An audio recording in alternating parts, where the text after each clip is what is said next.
Bienvenue à toutes et à tous sur Cocotte TV. Aujourd'hui, nouvelle vidéo de présentation et on vous parle du tout nouveau boîtier Lianli O11 Vision.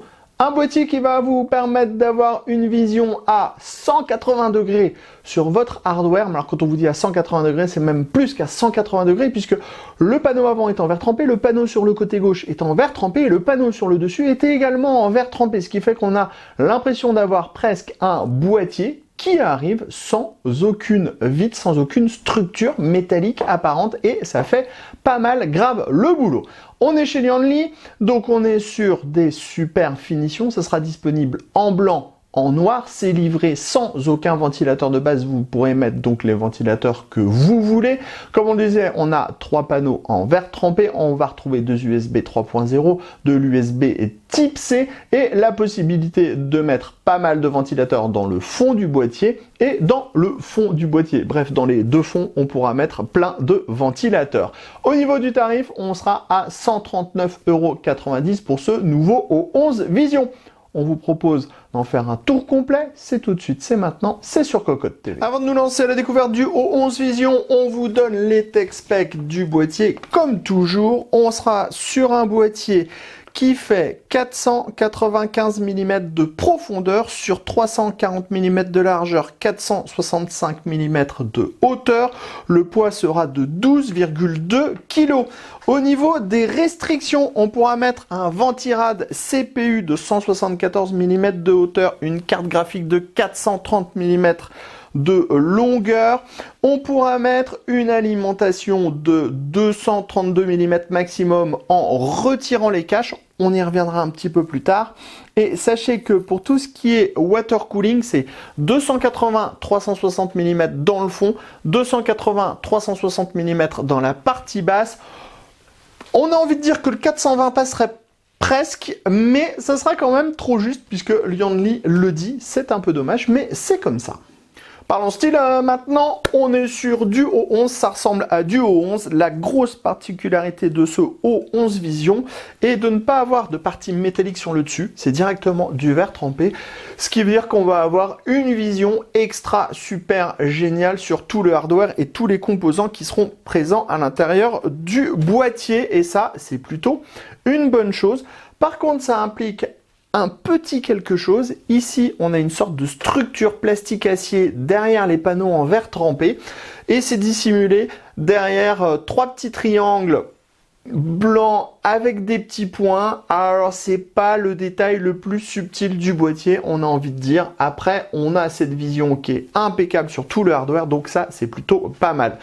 La face avant, on a donc le panneau en verre trempé qui se démonte. Ensuite, à droite, on va avoir une partie en acier avec le power on et dans la partie basse, on va avoir les prises additionnelles avec 2 USB 3.0, un type C, une entrée-sortie audio. Sur le côté gauche, panneau en verre trempé avec des pourtours qui sont peints aux endroits où ça a besoin d'être peint. Donc ici sur le côté gauche, ici dans la partie basse, on remonte et sur le dessus, on va retrouver en fait ce même pourtour. Dans la partie basse, on a des pieds en plastique qui sont très bien faits, très jolis, qui s'harmonisent parfaitement avec tout le reste. Et là, on va avoir un grand filtre amovible de type nylon avec des petits aimants qui s'accrochent facilement à l'ensemble. Sur le côté droit, maintenant, on va retrouver donc le power on, le reset, les prises additionnelles. On va avoir un panneau en acier qui se dégrafe facilement avec une grille d'aération sur le côté gauche, une grille d'aération sur le côté droit. Sur le côté gauche, ça permettra d'exploiter pleinement la grille qui est en 2 x 140, 3 x 120 mm.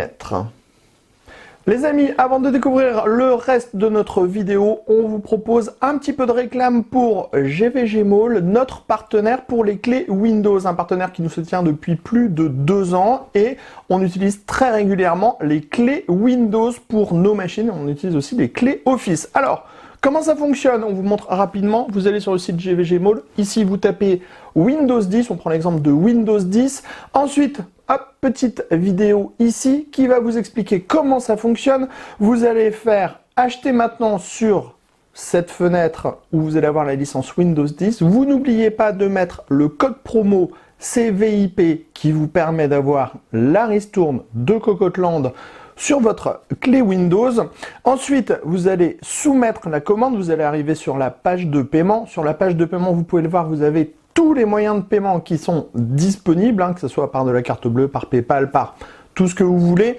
Vous allez faire payer maintenant. Ensuite, une fois que vous aurez payé votre licence, vous allez avoir à l'intérieur de votre panier votre clé Windows qui va apparaître. Et là, il suffit juste de copier votre clé Windows et de la mettre sur votre produit Windows 10 pour pouvoir tout simplement activer votre Windows et utiliser pleinement votre licence Windows 10. Donc, vous avez vu, 40 secondes à peu près et le tour est joué pour avoir une licence officielle pour votre PC. On passe maintenant sur le dessus. On retrouve l'acier qu'on a à l'avant sur cette partie. C'est l'endroit où on va avoir le compartimentage du boîtier. Ensuite, sur le dessus, vous le voyez, on a maintenant un panneau en verre trempé, ce qui veut dire qu'on va avoir absolument tout ce qu'il y a à l'intérieur du boîtier. On continue à l'arrière. À l'arrière, il y a pas mal de choses à dire. Tout d'abord, on va retrouver les deux vis à main dans la partie haute pour pouvoir démonter le panneau en verre trempé. Ensuite, sur le côté gauche, on va avoir le compartiment stockage et alimentation avec ici deux cages HDD qui pourront prendre un disque dur en charge ou un SSD 2,5 pouces. C'est maintenu avec des vis à main. Et ensuite, on a un système avec des rondelles en caoutchouc et donc on soulève la cage et ça permet de la démonter. Ensuite, plus bas, on va avoir l'emplacement de l'alimentation pour de l'ATX avec un petit support en caoutchouc ici. Ensuite, sur la partie droite, on va retrouver une grille dans la partie haute, une grille en 120 mm sur la partie droite, l'emplacement pour la plaque et au shield de la carte mère, 7 slots d'extension sur des caches ajourées non soudées sur un cadre frameless, montage par vis à main, petite vis, petite grille additionnelle et petite grille additionnelle dans le bas. Vous l'avez vu, on a pas mal de vis à main partout. Celle-là, elle permet de démonter le panneau. Celle-là, également pour le panneau supérieur. Et ensuite, on a d'autres vis à main qui vont permettre en fait de monter ou descendre le plateau de la carte mère à l'intérieur du boîtier. Si vous retirez cette partie-là, vous la retirez, vous allez gagner les 5 cm et vous allez pouvoir redescendre la config de 5 cm pour gagner 5 cm dans la partie haute et par exemple installer deux ventilateurs de 120 mm dans la partie haute ou un radiateur de water cooling en 240 mm. On finit sous le O11 Vision, on va avoir les pieds en plastique assez massifs avec des gros pads en caoutchouc pour lutter contre les vibrations. On va avoir ici le déport des câbles puisque les câbles sont logés dans le pied. Ensuite, on va avoir donc le filtre type nylon qui protège une grille qui est compatible 3 x 120 mm ou 3 x 140 mm. Pour le water cooling, ce sera 280, 360 mm dans cette partie basse. On passe maintenant à l'intérieur de notre boîtier Lionly et pour cela, on va vous montrer un petit peu comment marche la cinématique d'ouverture dans ce O11 Vision. Alors, on a 3 panneaux en verre trempé, comme on le disait. Vous allez pouvoir retirer le panneau en verre trempé à l'arrière simplement. On tire à l'arrière après avoir démonté la vis à main. Ensuite, on va pouvoir démonter le panneau supérieur. On a deux vis à main à l'arrière. On le tire vers l'arrière. Il y a cette petite partie en fait en acier qui permet, acier plus plastique, qui permet le maintien de la vitre. Voilà. Et là, on a déjà ouvert une grosse partie du boîtier. Et pour démonter la partie avant, en fait, on va avoir une vis à main ici, une vis là. Il va falloir démonter le cache du côté droit et retirer quelques vis pour pouvoir démonter également ce panneau. Pour la partie arrière, pareil que sur le côté gauche, on a des clips. On tire tout simplement comme ça. Et le boîtier est ouvert, vous le voyez, c'est vraiment ultra simple. On va maintenant pouvoir se concentrer à l'intérieur du boîtier pour découvrir tout ce qu'il y a à l'intérieur de ce dernier. On est donc sur un boîtier compatible ATX avec un accès backplate ici. Vous le voyez, on a des vis à main à plein d'endroits. On va pouvoir en fait monter ou descendre le plateau de la carte mère à l'intérieur du boîtier pour pouvoir le rapprocher le plus possible du bas et par exemple avoir la possibilité de mettre deux ventilateurs de 120 mm sur cette partie arrière. À l'avant, on va avoir cette première grille qui est amovible, on va y revenir après, qui est compatible 3 x 120 mm ou 3 x 140 mm. On pourra mettre du radiateur de water cooling en 240, 280, 360 mm maximum. Ici sur les côtés, on va avoir des grands caches en caoutchouc qui permettront de dissimuler tous les câbles sans peine. On a 2 passages dans la partie haute et comme on n'a rien, du coup c'est ultra accessible. Et dans la partie basse, on va avoir une tonne de petits passages. Ici, on va retrouver une grille qui est bien sûr amovible, qui est compatible 3 fois 120 mm ou 3 fois 140 mm. Pour le water cooling, c'est pareil, on sera sur du 280-360 mm. C'est filtré par en dessous, avec un mèche nylon qui est sur un cadre plastique. Le cadre plastique est aimanté, ce qui fait que ça tient hyper bien et que la finition, elle est vraiment ultra sympa. Pour démonter la grille, c'est pas compliqué, on a quelques vis et après, ça coulisse. Si on passe sur le côté gauche, on va avoir de base une grille en 120 mm, mais vous avez vu, elle court plus haut. Donc on pourra mettre le ventilateur très haut si on a besoin, ou beaucoup plus bas, ou si on décale donc avec cette partie en moins, toute la partie gauche de la carte mère, on pourra donc mettre les 2 ventilateurs de 120 mm comme on le disait. Ensuite, on va avoir 7 slots d'extension avec des caches ajourées non soudées sur un cadre frameless avec montage par vis à main. On aurait apprécié clairement avoir un système pour pouvoir mettre les slots à 90 degrés directement. Dans la partie haute, rien à dire parce qu'on a un panneau en verre trempé. On continue à l'arrière. On va retrouver notre grille qui est compatible à 3 x 120 mm, 3 x 140 mm. Alors je crois que je me suis trompé tout à l'heure, ça doit être 3 x 120 mm, 2 x 140 mm. Water cooling 280, 360 mm. Pour ouvrir, on a une petite tirette ici. On retire et on pourra monter facilement son radiateur ou ses ventilateurs. Vous avez des petites marques, hein, c'est parce que j'ai déjà fait un montage dans le boîtier avant pour le connaître presque par cœur puisque je viens de me tromper. Ensuite ici on va avoir la platine à destination des SSD. Donc on va avoir 3 emplacements pour les SSD. Cette platine, c'est pas compliqué, elle est également amovible, tout simplement comme ceci. On a une petite plaque en aluminium PCMR qui est du plus bel effet. Une fois qu'on a retiré cette plaque, on peut découvrir l'intérieur. On va voir l'emplacement de l'alimentation ici avec un patin en caoutchouc. Ici, on va avoir 2 cages HDD amovibles qui sont compatibles une fois 2,5 pouces ou une fois 3,5 pouces. Elles sont montées sur des rubbers en caoutchouc, donc pas de problème de vibration. Et ici, dans la partie centrale, on va retrouver le système d'organisation des câbles avec des bras que l'on pourra modifier. On pourra donc les déplacer pour les mettre plus ou moins haut à l'intérieur du boîtier selon les besoins. On retrouve également des systèmes de scratch sur ces dispositifs. On pourra passer les câbles à l'intérieur. On pourra en plus scratcher d'autres câbles. Et on a également un petit scratch ici dans la partie haute. Bref, au niveau de l'organisation, on est plutôt au top. Place à notre boîtier avec la configuration montée à l'intérieur de ce dernier. Bon, comme vous pouvez le voir, c'est ultra propre. En plus, sachez que c'est ultra facile de monter les composants à l'intérieur. Pourquoi? Tout simplement parce qu'on va pouvoir retirer la partie haute. On a 2 vis à main, on tire comme ça. Donc vous imaginez bien que là, pour pouvoir aller mettre les 2 petits câbles CPU ici, on est hyper facile pour passer les câbles pour le ventilateur ou pour passer le câble pour le RGB. C'est ultra, méga, hyper simple et c'est très agréable de monter l'intérieur, la configuration à l'intérieur, puisqu'en fait on a l'impression d'avoir accès à tout. On prend la carte mère, on vient la poser, elle se clipse sur les petits plots. On met les petites vis, c'est facile, c'est easy. Bien sûr, comme on le disait tout à l'heure, on pourra aussi démonter la partie avant. Il faudra juste démonter en fait le côté droit du boîtier pour pouvoir retirer les quelques vis. Mais clairement, tout est super simple dans ce boîtier. Même monter les 3 ventilateurs à l'arrière. En fait, on a une vis à main, comme on vous l'a montré tout à l'heure quand on était derrière. On sort le plateau qui sert à mettre les ventilateurs. On visse les ventilateurs à l'extérieur. Quand on a l'avantage d'avoir des ventilateurs sans câble, c'est encore plus beau. Bref, c'est vraiment ultra pratique. Le résultat, il est comme toujours au maxi top, hein, puisque on a le plateau de carte mère qui est surélevé. Ça vient mettre le hardware en avant. On pourra en plus modifier un petit peu tout ça, comme on l'a expliqué tout à l'heure. Donc si on veut avoir la carte graphique un peu plus basse, on pourra le faire, puisqu'on pourra passer en low mode.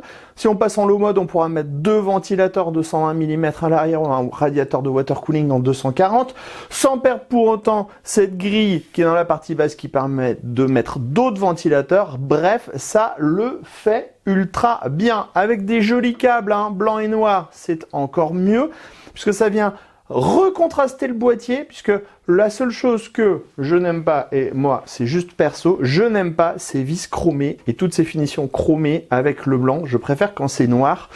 J'aurais préféré des passe-câbles noirs, j'aurais préféré juste du noir, mais alors ça c'est juste une question de goût. Là vous le voyez, avec les ventilateurs contrastés blanc-noir, vous allez voir avec le RGB après, c'est ultra mimi, ultra classique, vraiment c'est très propre.